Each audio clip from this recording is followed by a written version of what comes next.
आप सभी का हमारे YouTube channel math by Kasim sir में स्वागत है। तो आज काफ़ी दिन के बाद हम वीडियो बना रहे हैं क्योंकि बीच में हमको समय नहीं मिला, समस्या थी। तो आज देखते हैं आप लोगों का न्यू सिलेबस का मैथ चल रहा है 2023-24 का न्यू सिलेबस। क्वेश्चन नंबर हम कहाँ तक, सेवेंथ तक आप लोगों को बताए थे।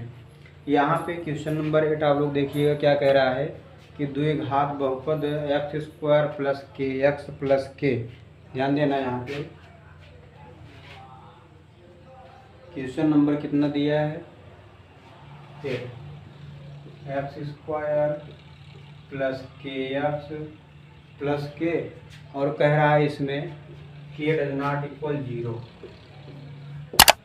और इसमें पूछ क्या रहा है, ऑप्शन दिया है, देखिएगा पहला दिया है दोनों धनात्मक नहीं हो सकते, दोनों ऋणात्मक नहीं हो सकते, सदैव समान होते हैं, सदैव बराबर होते हैं। तो यहाँ पे ध्यान दीजिएगा कि इसको हम श्रीधराचार्य फार्मूले से सॉल्व करेंगे। X square plus b x plus c, यहाँ पे अगर कंपेयर करेंगे तो ए बराबर 1, बी बराबर के, सी बराबर के। तो यहाँ पे श्रीधराचार्य फार्मूला क्या होता है, पिछले वीडियो में हम चर्चा किए थे। X equal minus B plus minus root में B square minus 4ac upon 2। तो एक्स इक्वल बी की वैल्यू देख रहे हैं आप लोग, के है, प्लस माइनस रूट में यहाँ पे बी की वैल्यू के स्क्वायर माइनस 4 इंटू 1 इंटू के अपान में 2 इंटू 1। फिर इसके बाद देखते हैं के इक्वल में क्या होगा। ये ध्यान दीजिएगा, माइनस के प्लस माइनस रूट में क्या बन रहा है, के स्क्वायर माइनस 4 के अपान में 2। तो यहाँ पे इसको हम सॉल्व कैसे करेंगे, ध्यान दीजिएगा, ये दोनों धनात्मक नहीं हो सकते। यही आपका ऑप्शन होगा पहला वाला, इसका पहला ऑप्शन सही होगा कि दोनों धनात्मक नहीं हो सकते हैं, क्योंकि यहाँ पे आगे भी माइनस है। अगर मान लो के की वैल्यू कह रहा है इसमें के डज नॉट इक्वल 0, कहने मतलब क्या है कि जो के की वैल्यू है 0 के बराबर नहीं होगी। तो यहाँ पे हम एक काम करते हैं, अगर यहाँ पे 3 या 4 रख दिया जाए, 4 के की वैल्यू, ध्यान देना, थोड़ा चेक कर लेते हैं। के बराबर यदि 4 रखें हम, तो x बराबर -4 प्लस माइनस रूट में 4 का स्क्वायर माइनस 4 गुणे 4 और बटे में क्या है 2। तो x की वैल्यू -4 प्लस माइनस 4 का स्क्वायर 16 होगा। तो इसके बाद यहाँ पे क्या करेंगे, 4 का स्क्वायर 16, 4 तो 16 में से जब 16 घटाएंगे 0 आएगा। तो यहाँ पे -4 बटे 2 आ गया। तो कहने का मतलब x की वैल्यू आ गई -2। तो ये एक ऋणात्मक हो सकता है, एक धनात्मक हो सकता है। ऐसे हम और सारी वैल्यू पर चेक करेंगे, या फिर यहाँ पे हम देखेंगे कोई और वैल्यू ले लेते हैं। अगर मान लीजिए 5 लें, मीन्स के की वैल्यू ऐसी लेनी है ताकि रूट में निगेटिव पॉइंट ना आए, ठीक है। अगर निगेटिव आएगा तो वहाँ पे आपका फिर वो फॉलो नहीं करेगा। तो अगर मान लीजिए 5 यहाँ पे ले लिया जाए, तो 5 का क्या बनेगा, यहाँ पे देखते हैं हम लोग, के इक्वल 5। अगर 5 रखेंगे तो x equal -5 plus minus root में 5 का स्क्वायर माइनस 4 इंटू, और ए की वैल्यू तो नहीं वही रहेगी, मीन्स 5, क्योंकि यहाँ पे के की वैल्यू रखेंगे हम लोग, और अपान में 2 है। तो x इक्वल क्या होगा, -5 प्लस माइनस, यदि हम 5 का स्क्वायर करेंगे तो 25 होगा, 5 चौक 20, और 25 में से यदि हम 20 को माइनस कर दें तो कितना बचेगा, 5 आएगा। और 5 रूट में है, तो रूट में 5 की वैल्यू होती है 2.36 या 2.236 अपान 2।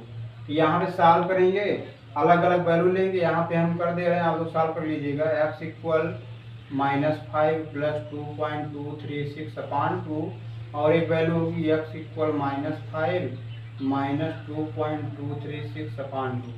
यहाँ पे जैसी वैल्यू लेंगे उसी हिसाब से आएगा। एक बार यहाँ माइनस आ रहा था, अभी एक बार ये वैल्यू दोनों माइनस ही में आएगी। तो कहने का मतलब दोनों धनात्मक नहीं हो सकते। ये इतना आप लोग नोट कर लीजिएगा फिर इसके बाद हम अगला क्वेश्चन देखते हैं इसमें क्या है। देखिएगा कौन सा क्वेश्चन है, इसके आगे देखते हैं। दूसरा, पहला ऑप्शन इसका सही होगा।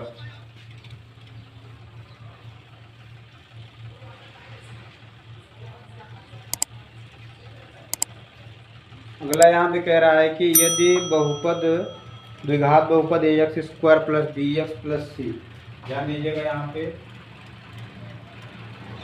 ax square plus bx plus c और सी डज नॉट इक्वल 0, कह रहा है शून्य बराबर है। इसमें कह रहा है शून्य बराबर है, तो ऑप्शन में कह रहा है सी और एक विपरीत चिन्हों के हैं। तो ध्यान दीजिएगा यहाँ पे इसके शून्य का आपस में बराबर है। इसका रूल होता है, ध्यान देना, जब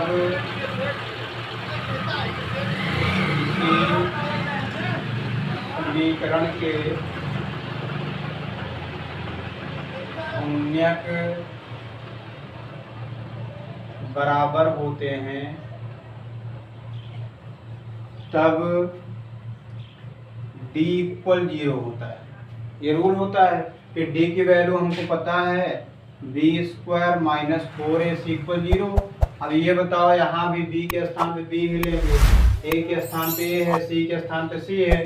अगर यहाँ पार्टिकुलर कोई वैल्यू दिया होता तो हम उसको रख लेते। अब ये माइनस में है, उस साइड ले जाएंगे तो क्या होगा, प्लस में। तो b स्क्वायर इक्वल 4ac। अगर यहाँ पे रूट में ले लिया जाए वर्गमूल, तो b बराबर ये प्लस माइनस में 2 अंडर रूट में ac। अब यहाँ पे ऑप्शन के अकॉर्डिंग हम देखेंगे, आपका पहला ऑप्शन कह रहा है कि c और a विपरीत चिन्हों के हैं। तो कहने का मतलब, यदि हम पहले ऑप्शन के अकॉर्डिंग देखें, c और a कह रहा है विपरीत हैं। अगर ये माइनस ये प्लस, अगर ये प्लस तो ये माइनस, यहाँ मिलके बनेगा माइनस, मीन्स माइनस ac। यहाँ पे प्लस ac आ रहा है, इसलिए आपका पहला ऑप्शन क्या होगा, रॉन्ग होगा।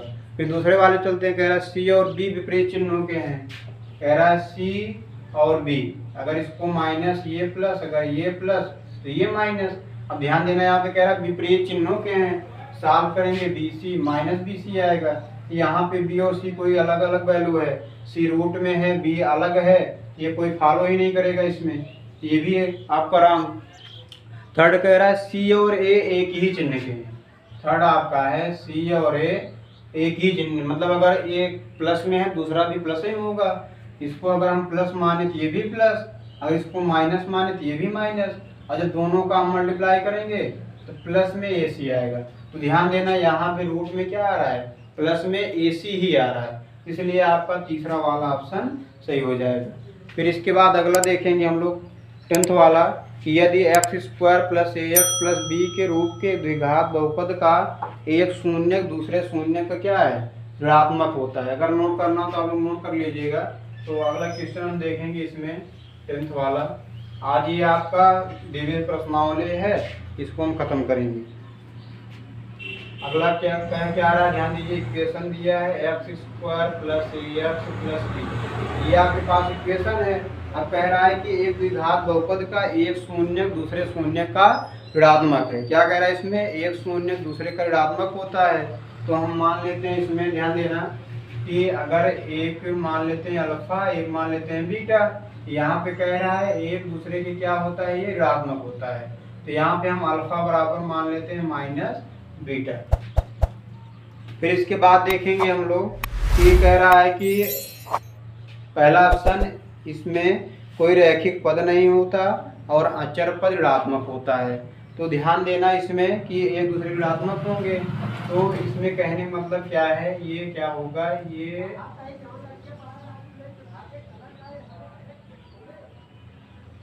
एक अल्फा होगा, दूसरा हम मान लेते हैं माइनस अल्फा। ये कह रहा है ना एक दूसरे ऋणात्मक हैं, ये एक अल्फा है तो एक माइनस अल्फा। अब इसमें इसको सॉल्व करते हैं हम। सॉल्व क्या करेंगे, अगर मूलों का योगफल लें, अल्फा प्लस बीटा होता है, यहाँ पे एक अल्फा एक माइनस अल्फा है, तो क्या बनेगा, ध्यान देना, मूलों का योगफल, फार्मूला होता है minus B, means minus x का गुणांक अपान में एक्स स्क्वायर का गुणांक।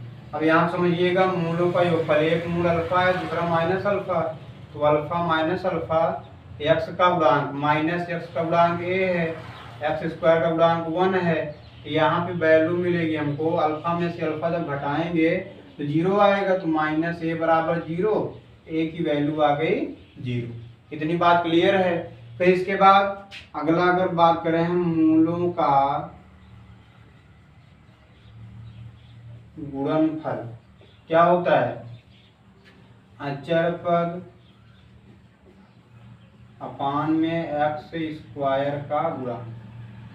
ध्यान दीजिएगा, गुणनफल means alpha into minus alpha, अचर पद आपके सामने भी है, एक्स स्क्वायर का गुणांक 1 है, तो जब इसका गुणा करेंगे तो माइनस अल्फा स्क्वायर बराबर बी आएगा।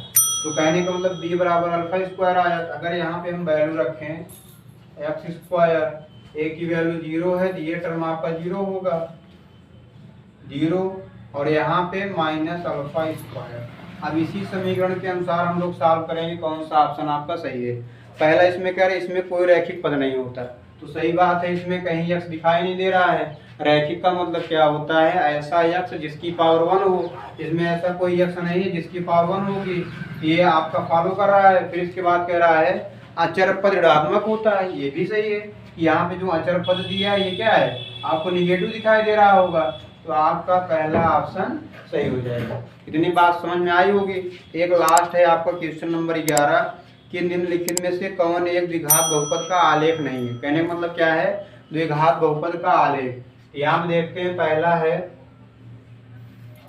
ऐसे दिया है, दूसरा ऐसे दिया है, और तीसरा दिया है, छोटा सा बनाते हैं, ऐसे दिया है, और चौथा आपका ऐसे दिया है। तो कहने का मतलब इसमें आपका ऑप्शन कौन सा सही होगा, देखते हैं। कह रहा मीन्स बहुपद का द्विघात बहुपद का आलेख नहीं हो। यहाँ पे ये द्विघात बहुपद का आलेख है, ये वाला भी द्विघात बहुपद का आलेख है, ये भी है, लेकिन ये 3 स्थान पे कट कर रहा है। इसका मतलब है जब 3 स्थान पे कट करेगा इसके 3 शून्य होंगे, और जब 3 शून्य होंगे 3 बहुपद जो बनेगा द्विघात बनेगा, इसलिए ये वाला ऑप्शन आपका रॉन्ग है। अब इसके बाद हम अगला न्यू क्या है आपका अध्याय 3 2 चर वाले रैखिक समीकरण युग्म का फिर कल स्टार्ट करेंगे अगले वीडियो में। तो आप लोग इसे ज़्यादा से ज़्यादा आप लोग लाइक करिए, शेयर और सब्सक्राइब करिए, तो जिससे आप लोग ये वीडियो हरदम प्रॉपर मिलती रहे, आपकी तैयारी अच्छे से हो। फिर इसके बाद हम अगले वीडियो में अगला लेक्चर लेकर आएंगे। आप सभी का धन्यवाद।